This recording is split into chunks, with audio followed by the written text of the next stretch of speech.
Quem dijo que todo está perdido?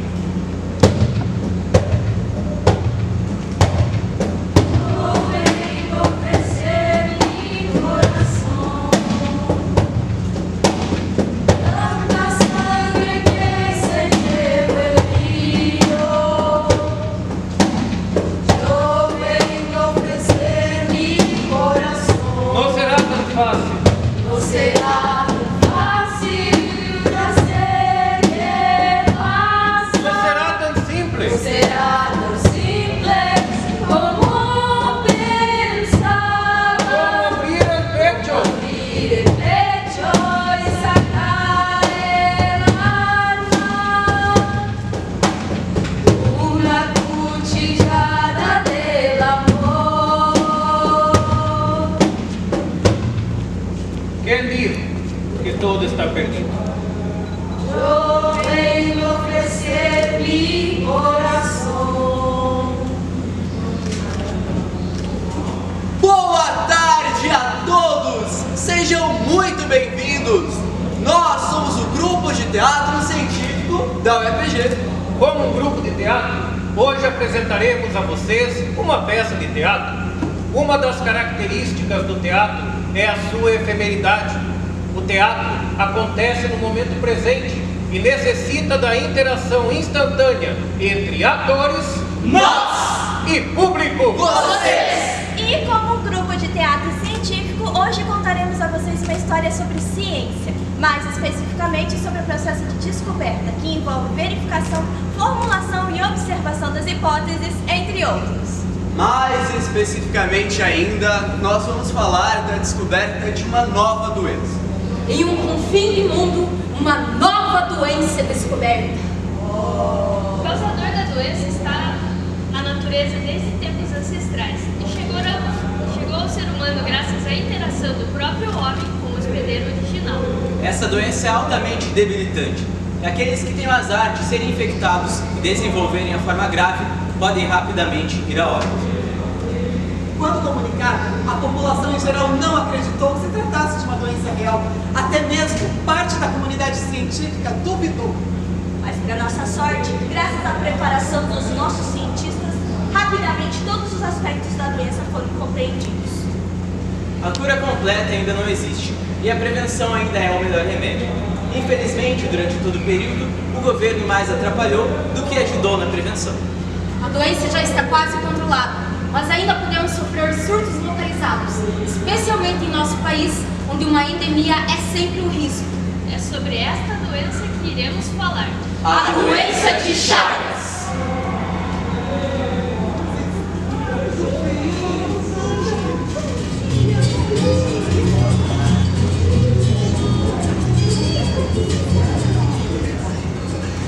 Na Fazenda Bom Retiro, Minas Gerais. O ano é 1879. O dia é 9 de julho. Um típico dia de interior. Um típico dia de interior. E nesse típico dia de interior, nasceu o Carlos Chagas. Carlos Ribeiro Justiniano Chagas Mas ele ficou conhecido como Carlos Chagas. é o que se diz atualmente.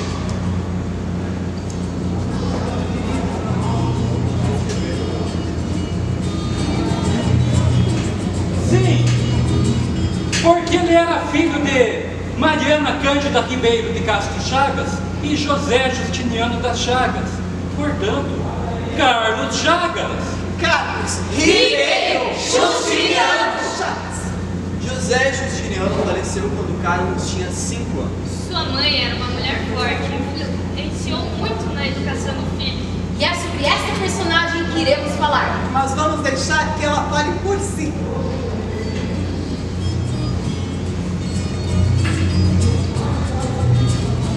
Ouro Preto, 1888.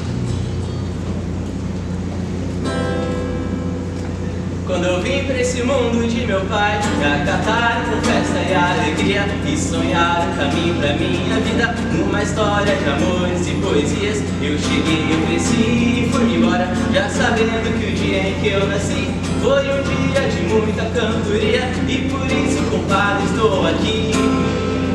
Mundo bom.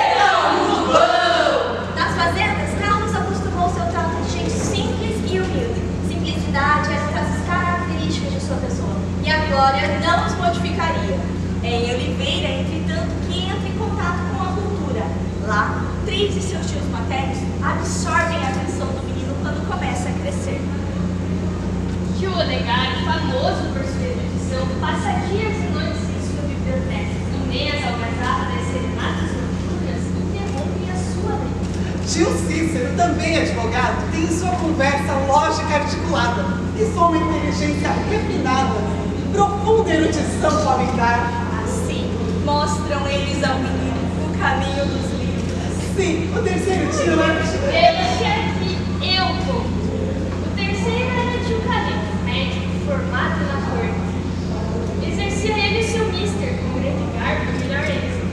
Organizaram uma casa de saúde em Oliveira, a primeira do estado a utilizar os métodos misteriosos de asepsia. A primeira? Sim, a primeira. E não existiam outros métodos de asepsia?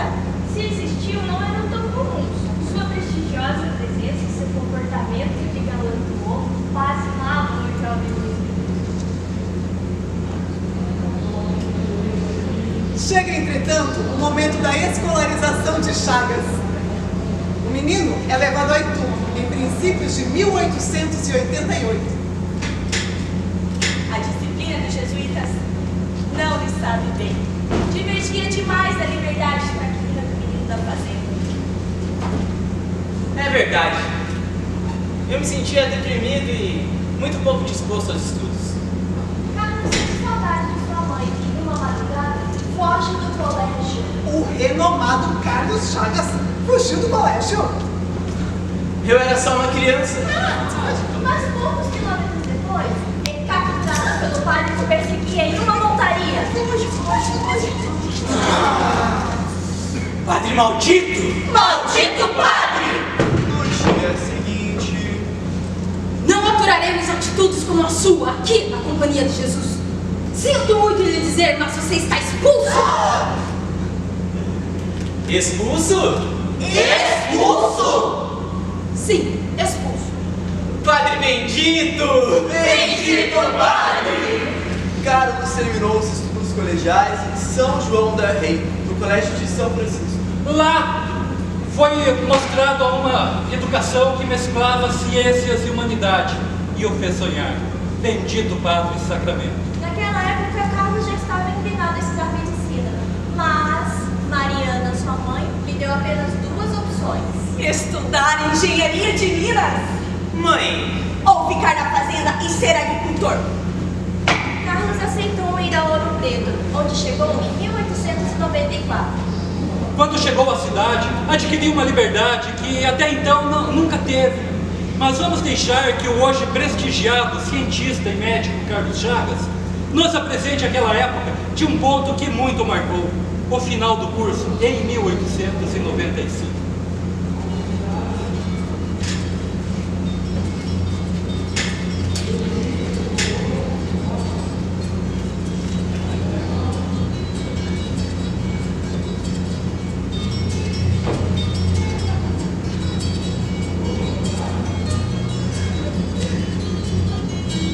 bom dia!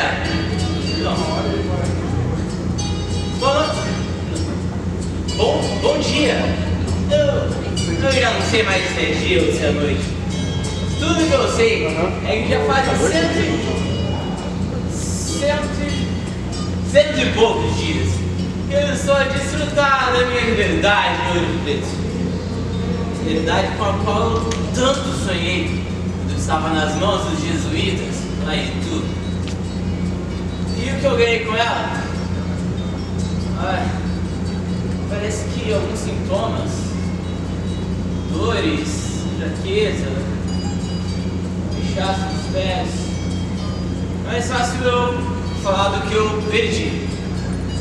Noites e noites de sono. E não significa que eu queira voltar para os jesuítas.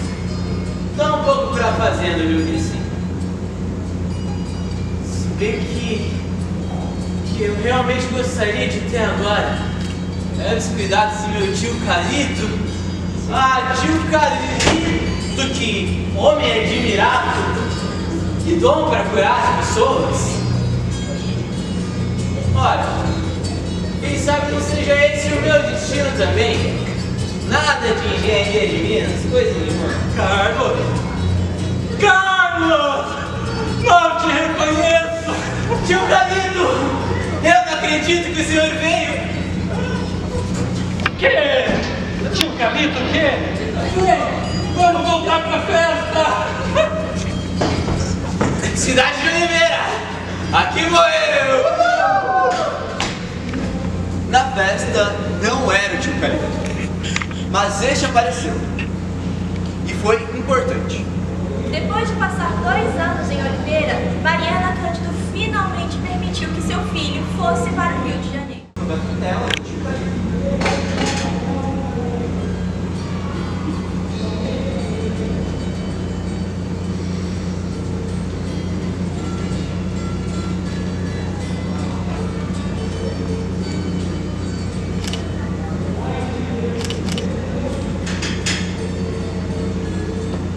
Em 1897, Carlos se matriculou na Faculdade de Medicina, onde foi orientado pelo médico Miguel Couto.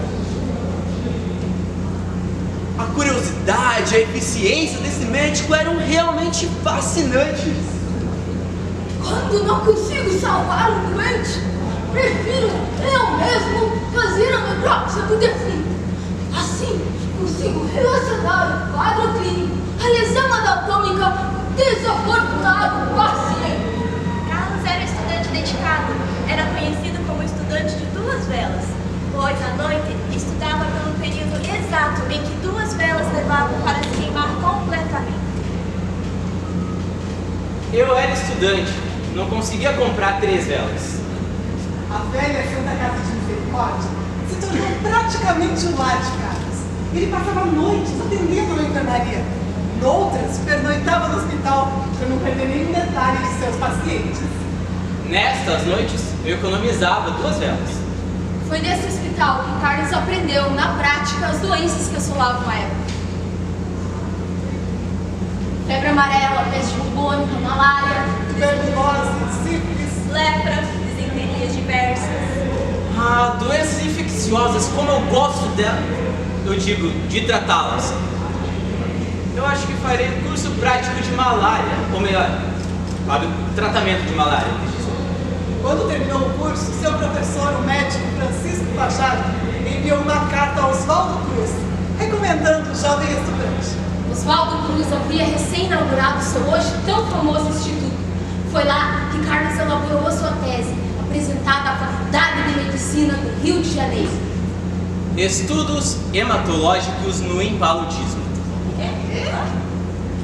Malária. Após completar o meu curso, abri meu consultório na Rua da Assembleia, número 30. E ali passei a atender como clínico geral. Você?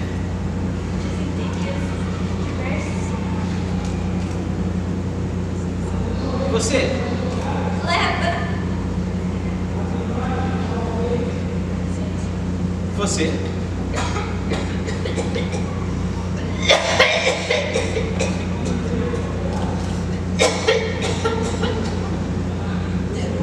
Tuberculose, E o que mais? sífilis, Você? Febre amarela, malária. Estes não são sintomas de malária.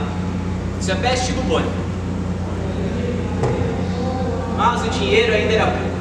Precisei complementar a minha renda, trabalhando em um hospital em Jurujuba, lá em Niterói. Era necessário de fato complementar a renda, pois em 1904 houve um fato muito marcante na vida de Carlos. E o culpado foi seu amigo Miguel Couto. Senta, Carlos, senta. É necessário relaxarmos. Sarau não é umas festas que não gosta mais? Venha à casa do meu amigo, tio da minha esposa, o senador Lopo Leite Pereira. Sabes bem que não gosto disso, Couto. Sejam bem-vindos. Só vim porque é meu supervisor. Saiba que trato isso quase como uma exigência acadêmica. Neste sarau aparece Iris Lobo.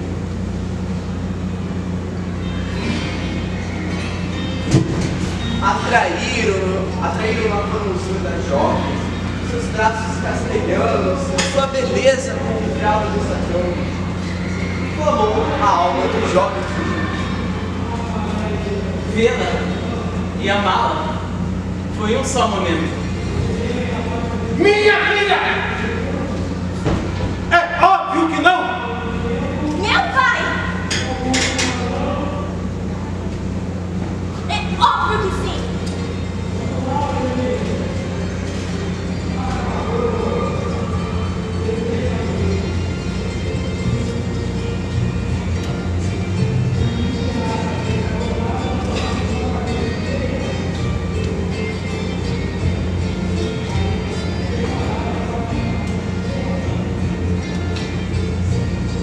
E assim fez-se um casal. Em pouco tempo, tornaram-se escassos os recursos mensais do casal. O salário do hospital era baixo e a clínica instalada em casa nada rendia. Carlos não sabia cobrar honorários médicos e precisou aceitar outros trabalhos que o afastavam de Iris.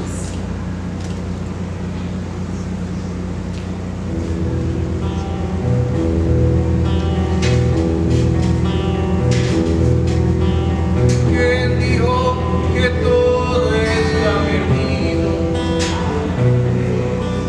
Yo vengo a ofrecer mi corazón. Tanta sangre que se llevó el río.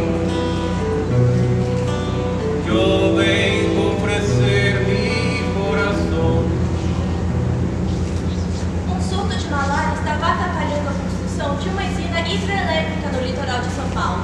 Mais uma vez, Francisco Fajardo recomendou e Carlos aceitou ir. Lá, isolou e tratou os doentes e fez mais do que isso.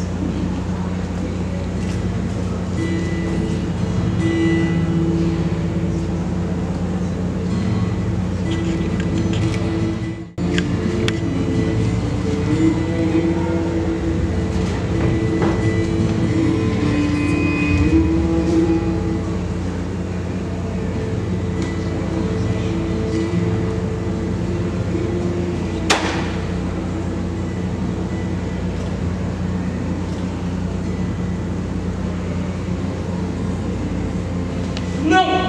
Não o mate! Vamos ver para onde corre.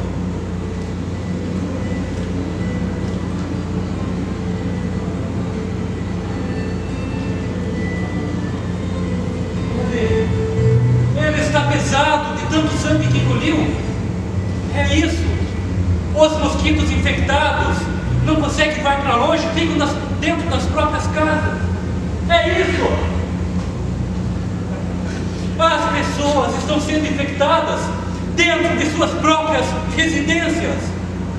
A teoria da infecção domiciliar da malária foi testada, levando em consideração os aspectos sociais de quem eram os trabalhadores e seu modo de vida.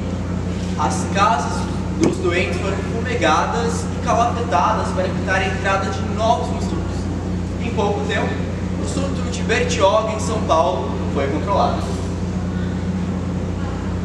E quando retornei ao Rio de Janeiro, entrei no Instituto Oswaldo Cruz, onde trabalhei a minha vida inteira, dedicando-me à parasitologia. No será tan fácil, ya sé que pasa. No será tan simple como pensaba. Como abrir el pecho y sacar el alma. Una cuchillada del amor. Já como o melhor especialista em malária do país, passei a ser enviado por Oswaldo Cruz a regiões onde havia surtos da doença. Naquela época, as ferrovias que ligavam a capital do país ao interior estavam sendo ampliadas.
chegar a Pirapora e ao Rio São Francisco, em um pequeno povoado chamado La Sance, a obra parou. Praticamente todos os operários caíram doentes.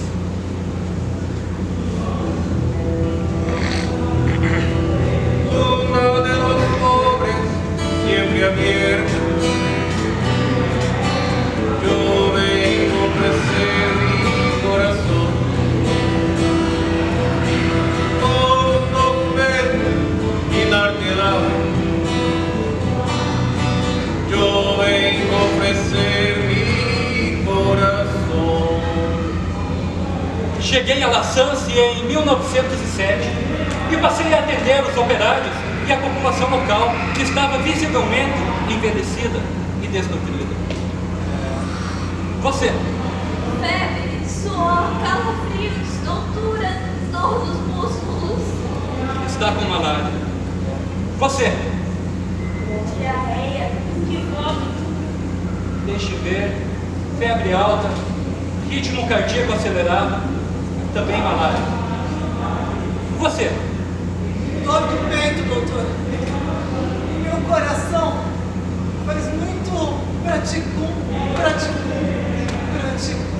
observei as seguintes alterações de ritmo: taquicardias e bradicardias totais, perturbações na condutividade causadas pela demora no estímulo todo, pela demora na condução do estímulo contrátil, por bloqueios parciais e por bloqueios totais, contrações prematuras, extrasístoles auriculares, ventriculares e nodais, taquissistolias e taquicardias auriculares, ventriculares e nodais, alternância e arritmia completa.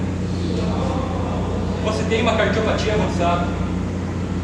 Isso não é causado por malária. Mas por que será? Além dos sintomas diferentes, relatos de morte por falta de ar, dor no peito e também por nó nas tripas, o quadro geral é muito diferente. Isso não pode ser causado pelo plasmódio. Eu nunca vi isso. Que doença é essa?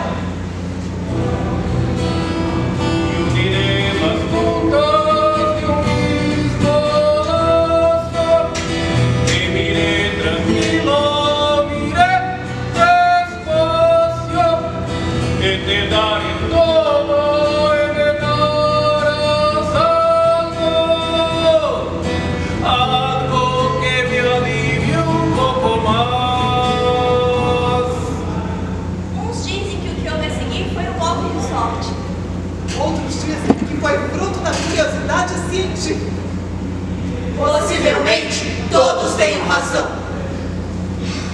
Não bastasse a malária e esses malditos mosquitos, ainda temos que lidar com esses barbeiros. Barbeiros? Como assim? Ah, está tudo infestado, eles estão por tudo. O que são barbeiros? São esses pequenos insetos, espere aqui.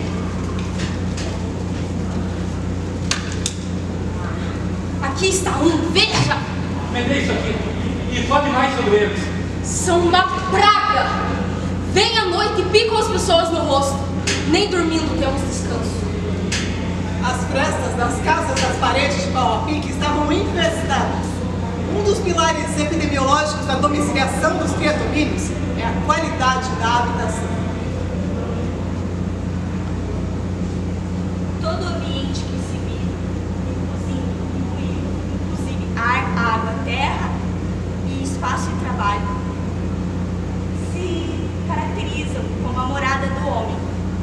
Todo ambiente que se vive, incluindo todos esses espaços, são dominados por aquilo que o homem faz e se caracterizam por tudo aquilo que é afetado diretamente. A morada do homem reflete a sua classe social. Cuando no haya nadie siendo lejos, yo vengo a ofrecer mi corazón. Cuando los satélites no alcancen, yo vengo a ofrecer mi corazón. Carlos recolheu uma certa quantidade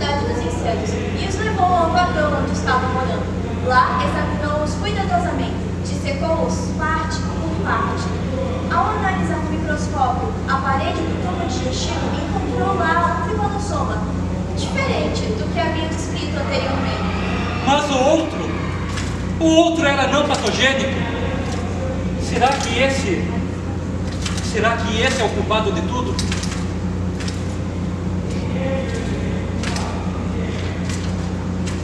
Prezado amigo Oswaldo Cruz, junto a essa carta, envio algumas amostras de insetos que aqui existem aos montes e que todos chamam de barbeiros. No tubo digestivo desses insetos, irás encontrar alguns tripanossomas ainda não classificados. Preciso que execute um experimento. Neste momento, gostaríamos de deixar claro ao distinto público que a cena que se passa ocorreu no ano de 1908, antes, portanto, da regulamentação ética a respeito do uso de animais em pesquisas científicas. Gostaríamos de deixar claro também que, para a elaboração dessa peça de teatro, nenhum animal sofreu maus tratos. Preciso que execute um experimento. Isole alguns tripanossomas e infecte um macaco saudável com eles. Se algum macaco infectado apresentar sintoma, qualquer que seja, me avise com urgência. Atenciosamente, Carlos Ribeiro Justiniano Chagas. Não, é muito comprido, não é? Que tal se for apenas Carlos Chagas? Ah, bem melhor. Questionamento. Alguns dias depois, Telegrama! Ora, mas com tanto reconhecimento, é certo que o Mário Chagas ganhou o prêmio Nobel. Ah, mas acontece que eu não ganhei. Foi em 1921, o ano em que Carlos Chagas não ganhou o prêmio Nobel. Nem ele, nem ninguém. Que história é essa? ele foi indicado 2 vezes, em 1913 e em 1921. 1913 era tudo muito recente. 1921 também não deu. Pode ter sido assim, mas também pode ter sido desse outro jeito. Dizem que já estava tudo certo para Carlos Chagas ganhar o prêmio, mas não ganhou. Nem ele e nem ninguém. Os motivos para ele não ter ganho o prêmio quando foi indicado permanecem mistério. Os jurados eram, em sua maioria, europeus e norte-americanos. Então não houve muito interesse na descoberta por uma doença que estava restrita apenas à América Latina. Colonialismo. Mas alguns historiadores dizem que inimigos científicos e políticos aqui mesmo no Brasil sabotaram a candidatura. Fake news. O fato é que a Academia Nacional de Medicina foi palco de grande controvérsia em relação à autoria da doença. Em 1922 e 1923, alguns médicos contestaram a autoria da descoberta do tripanossoma. A identificação da infecção experimental foi feita por Oswaldo, não por Carlos. Ora, devemos então chamar a doença por doença de Cruz, não doença de Chagas. Esses médicos chegaram a afirmar que era uma doença inventada. Não existem comprovações científicas para a existência dessa nova doença. Após examinar a questão, a academia reconheceu Carlos como descobridor da doença que existe de verdade. Já fez, foi feito em casa. Todo mundo já sua. Sim, Eu vim pra cá porque eu queria muito comprar calçado. Ei, já sei! Vamos falar sobre a pandemia. Pandemia. 2 anos de pandemia. E agora mais pra frente. Eu proponho que nós falemos das experiências de Carlos Chagas como gestor. Ótima ideia, para ser um bom cientista também é necessário ser bom. Gostei da ideia. Falando sobre suas gestões, podemos falar sobre a pandemia. E deixa que eu comece. Em 1917, com a morte de Oswaldo Cruz, Carlos Chagas foi nomeado diretor do Instituto de Manguinhos, lá no Rio de Janeiro. Já em 1918, o Rio de Janeiro foi tomado pela grandiosa pandemia de gripe espanhola. Virou quase uma cidade fantasma. Os carros parados, as casas fechadas, o comércio trancado e não havia sequer onde enterrar os mortos. Mas o próprio presidente Venceslau Braz chamou Carlos para lutar contra o flagelo. Mas com recursos limitados. Ainda assim, postos de atendimento foram abertos, médicos foram mobilizados e a duras penas a pandemia foi combatida. Pergunto se naquela época o povo colaborou. Carlos também foi professor, sabia? Na Faculdade de Medicina do Rio de Janeiro. Sim, até criaram para ele a disciplina Medicina Tropical. A sua erudição, capacidade expositiva e eloquência didática encantavam vários alunos e até alguns docentes titulares. As suas exposições, claras e precisas, eram sempre acompanhadas de pacientes, de peças anatômicas, de projeções, enfim, todos os recursos visuais possíveis.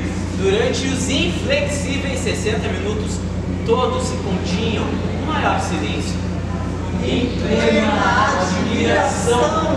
E assim, creio que não vai demorar para que passemos adiante uma grande, uma bela ciência, que faz arte em defesa da vida.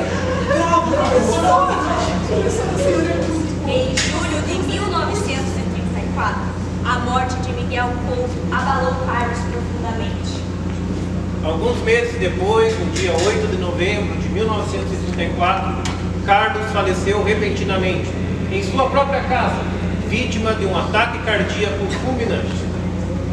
A casa se manteve cheia durante toda a noite. Todos queriam ver o corpo de quem, numa vida que se alongara por apenas 56 anos, tanto fez pela ciência, sem nunca abandonar seus deveres e suas obrigações. Após apreciarmos essa cena triste, vamos mudar o nosso foco. Um ano para a próxima cena você escolhe. Pode ser qualquer um, entre 1927 e 2023.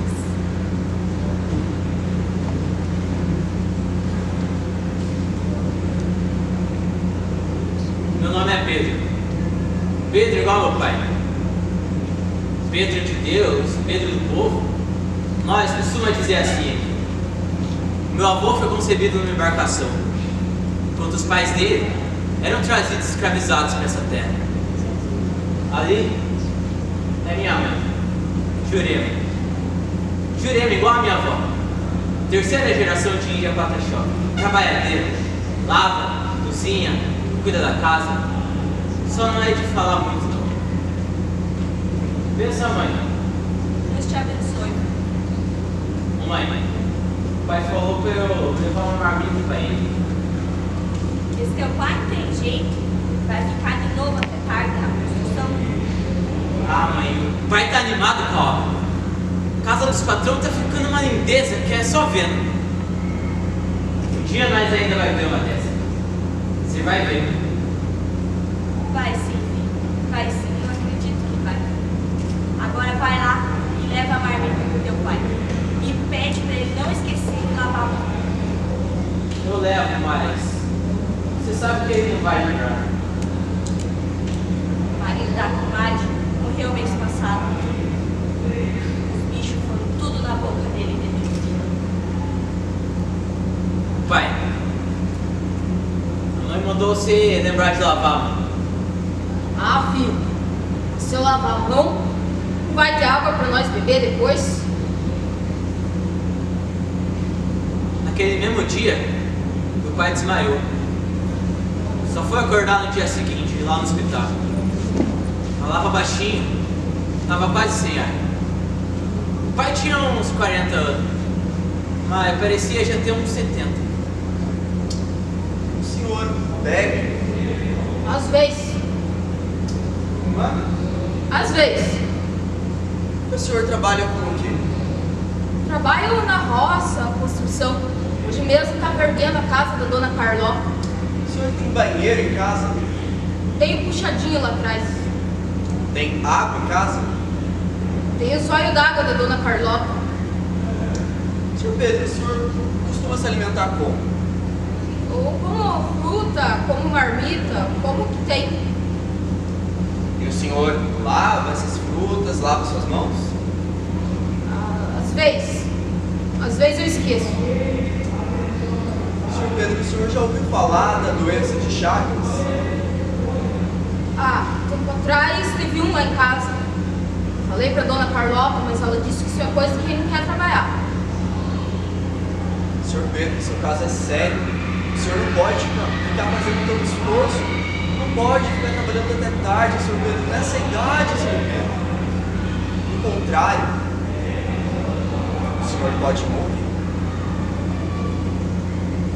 Doutor, se eu parar de trabalhar, quem vai sustentar nós? Não tem quem olhe por nós. Ninguém se importa. Se nós pararmos de trabalhar, nós morremos, doutor. Morre de fome. Morre de um jeito ou de outro. No outro dia, meu pai foi até a casa da dona Carlota para contar o que houve. E ela destratou, chamou de vadio, disse que não ia parar quem não quer trabalhar, nem mesmo pelos dias que meu pai já trabalhou. O pai ficou nervoso, nem voltou para casa aquele dia. Ficou direto na construção. E por lá ele ficou. Morreu quando era tardezinho. A dona Carlota tem me dizer que é culpa nossa, que nós somos todos uns bêbados que não queremos trabalhar. Esses patrão vivem muito no alto, seu moço. Não conseguem enxergar nós, pobres. Às vezes, parece que eles nem querem que nós existam. A minha mãe estava trabalhando no lugar do meu pai. Tava.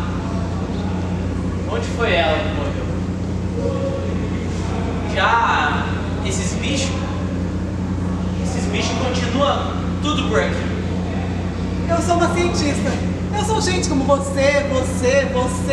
A ciência, por ser feita por humanos, é passível de erros. Mas até os erros ajudam a avançar, melhorar e evoluir. Eu sou um cientista que erra. Nós também somos cientistas que estabelece critérios rígidos para que a ciência seja menos parcial e consiga estabelecer o que é melhor para todos. Eu sou uma cientista e vejo a minha comunidade não aceitar os erros e equívocos que cometem, correndo o risco de tornar a ciência dogmática e dona da verdade. E isso definitivamente a ciência não é. Como cientista, eu te peço, não deixe a ciência ser indiferente à dor, à morte e à violência. Não deixe a ciência fechar os olhos para todas as misérias. Eu te clamo para que peça a Deus, a Zeus, aos orixás, a quem te entende aqui e acolá, a quem acredita e a quem nada tem. Não deixe que a ciência se torne indiferente à dor de tanta gente que padece, porque as suas misérias não geram financiamento. Como cientista, eu te peço, não deixem que usem a ciência para se desumanizar, nem para dizer que esse é melhor do que aquele, ou que esse ou aquela não pode fazer ciência. Como cientista, eu te peço, nunca esqueça por quê e para quem fazemos ciência. Todo mundo pode fazer ciência. E isso é muito bonito. Que sempre eu possa dizer assim, para quem precisa, para quem sofre